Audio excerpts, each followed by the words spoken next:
నమస్కారం. ఈరోజు మన తెలంగాణ కళారత్నాలు కళాకారుల పరిచయంలో భాగంగా చిందుల ఎల్లమ్మ గారి పరిచయం.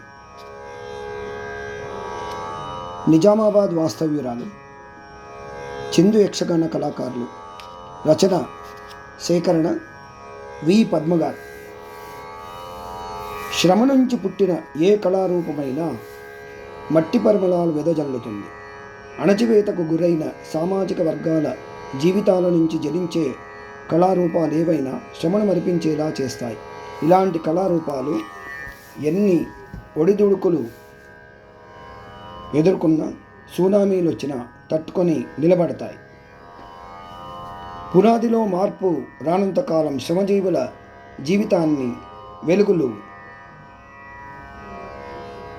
పడుచుకోనంతకాలం అలాంటి కళలు సజీవంగానే ఉంటాయి. అలా సజీవంగా ఉన్న కళారూపాల్లో చిందు భాగవతం కూడా ఒకటి.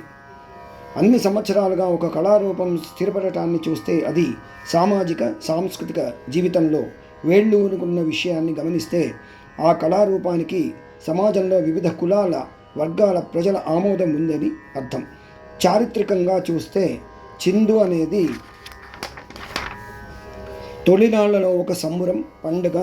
చిందు అనే పేరు ఈ అర్థాన్ని వ్యక్తం చేస్తుంది. చిందులేయడం అనే వ్యక్తీకరణ అనాదిగా వ్యవహారంలో ఉంది. అది సంతోషంగా ఉన్నప్పుడు మనిషి చేసే క్రియ. చిందు తొక్కడం మనిషి హావభావాల వ్యక్తీకరణ. అంతేకాదు, మనిషి దేహ భాష కూడా.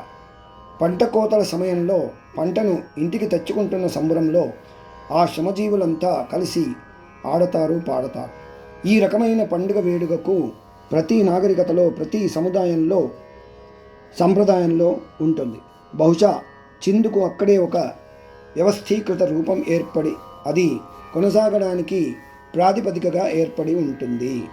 ప్రతిపాదనలు, పునాది అంశాలు ఏమైనా చిందు భాగవతం పల్లె నుంచి ప్రపంచానికి ఎదగడానికి మాత్రం చిందుల ఎల్లమ్మ ఎనలేని కృషి చేశారు.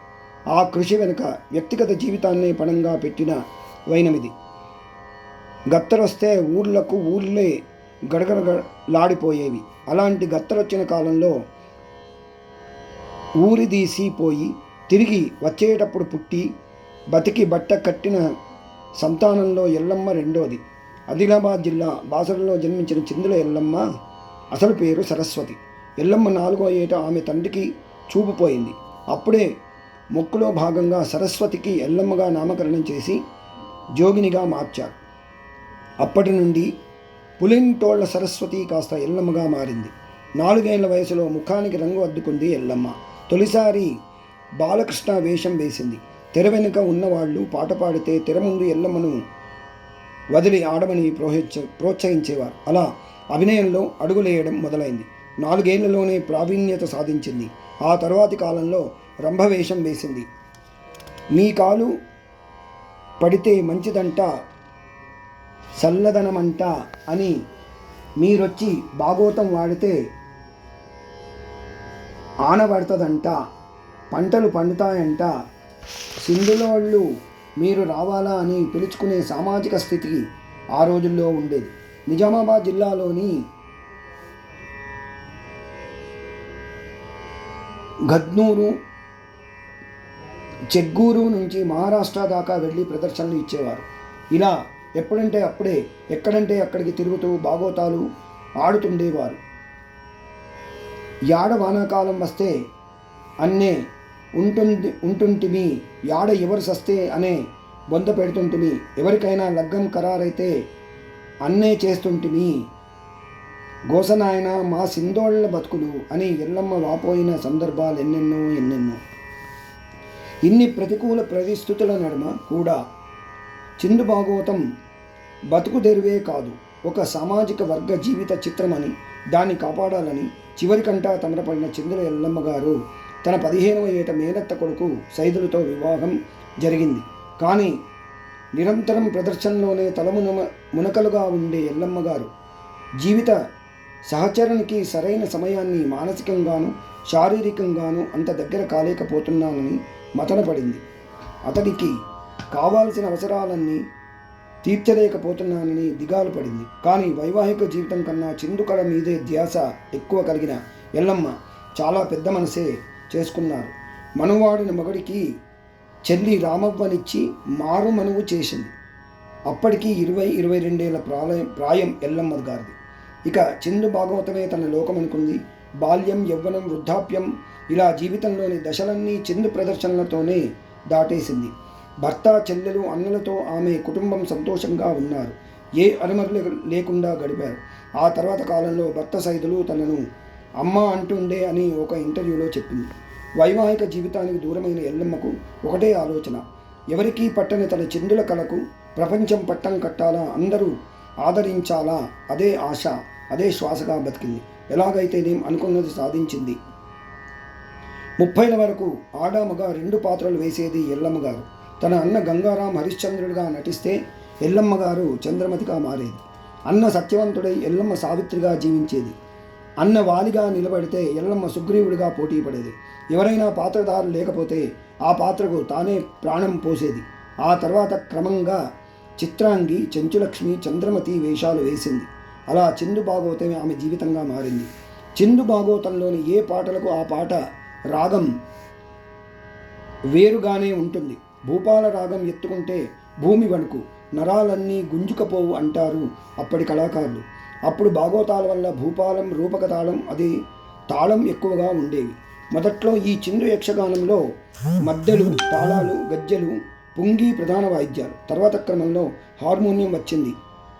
చిందు యక్షగానంలో గొప్పతనం ఏమిటంటే చిందు యక్షగానంలో గొప్పతనం ఏమిటంటే కళాకారులు వాళ్ళే, వాయిద్యకారులు వాళ్ళే, భుజకీర్తులు, కిరీటాలను, నగలను కూడా వాళ్లే తయారు చేసుకోవడం విశేషం. ఓనీకి కర్రతో వీటిని తయారు చేస్తారు. ఓనీకి కర్రనే బూరుకు కట్టే అంటారు. నిచ్చెన మెట్ల వ్యవస్థలో అణచివేతకు గురవుతున్న సామాజిక వర్గంలో ఉన్న మాదికలకు ఉపకులంగా చిందు కులస్తుల గురించి చెప్పిన జాంబవంతుని పెద్ద భార్య పిల్లలు మాదిగలని, చిన్న భార్య పిల్లలు చిందు కులస్తులని వారి విశ్వాసం. మాదిగలకు తమకు మధ్య ఉన్న బంధం అదే అంటారు. ఈ కళాకారుల విషయంలో ప్రత్యేకంగా అభినందించాల్సిన విషయం ఏమిటంటే యక్షగానంలో ఆడవారి పాత్రలను ఆడవారే వేయడం. ఈ కుటుంబంలోని మహిళలకు అలాంటి అవకాశం ఉండేది. కళాకారులుగా రాణించినందుకు వారికి ఎటువంటి కట్టుబాట్లు, ఆంక్షలు ఉండేవి కావు. అది మనుగడ కోసమే అయినా ఆహ్వానించదగిన పరిణామమే. 1981లో నిజామాబాద్ జిల్లా తిరుమలపల్లిలో నటరాజ రామకృష్ణ గారి పరిచయం తర్వాత ఇదే జిల్లా కలెక్టరేటులో ఇదే సంవత్సరం తొలి అధికారిక ప్రదర్శన. తదనంతర కాలంలో అంతర్జాతీయ ఖ్యాతికి తొలిమెట్టు అయ్యింది.